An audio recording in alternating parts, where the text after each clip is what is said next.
एक जमाने की बात है। एक सरसब्ज व शादाब गांव में एक बुजुर्ग औरत रहा करती थी। इसके चेहरे पर हमेशा मुस्कुराहट सजी रहती, आंखों में अजीब सा सुकून झलकता। गांव के लोग उसे मुस्कुराती उम्मा कहते थे। जो भी गम, परेशानी या दिख में होता, इसके पास आ बैठता और अपना दिल हल्का कर लेता।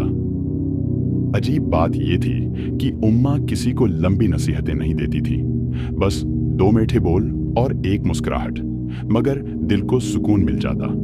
एक दिन गांव का एक नौजवान जो जिंदगी की तलखियों से एकता चुका था, उम्मा के पास आया और पूछा, इम्मा, आपने जिंदगी में दिख भी देखे होंगे, फिर भी आप इतनी खुश कैसे रहती हैं? बूढ़ी उम्मा हल्का सा मुस्कुराएं और माजी की खिड़की खोल दी।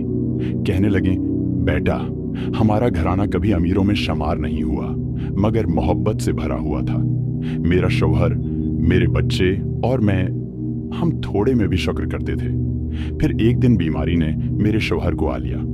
बहुत इलाज करवाया, मगर तकदीर को कुछ और मंजूर था, वो हमें छोड़ गए। इम्मा की आवाज लम्हा भर को रखी, फिर बोले, इस दिन मैं चाहती तो खुद भी टूट जाती, मगर मैंने फैसला किया कि गम को अपनी जिंदगी का हाकिम नहीं बनाऊंगी।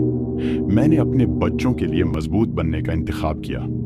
वो बोले, मैंने एक उसूल बना लिया, हर दिन सोने से पहले एक खुशी याद करूंगी, चाहे वो कितनी ही छोटी क्यों ना हो।